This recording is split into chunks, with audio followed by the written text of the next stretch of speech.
raccoons are cute, and I don't want to hurt them. I need to somehow make them go away. I know what to do. I will use the internet and my maker skills.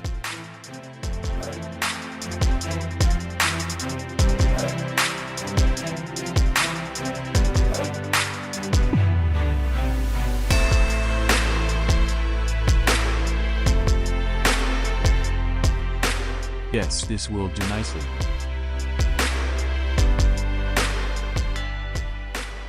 My Racoon deterrence device is complete. Any motion will set it off.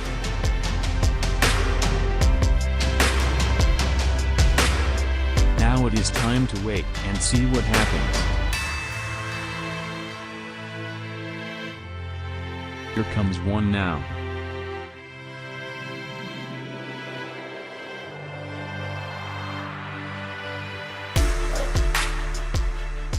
He is about to head over to the railing for some delicious birdseed.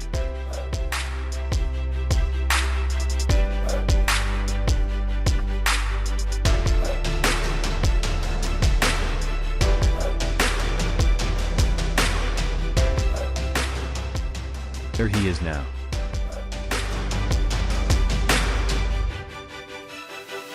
He is in for a surprise. Looks like there was more than one. Goodbye my little raccoon friends. I am sure we will meet again.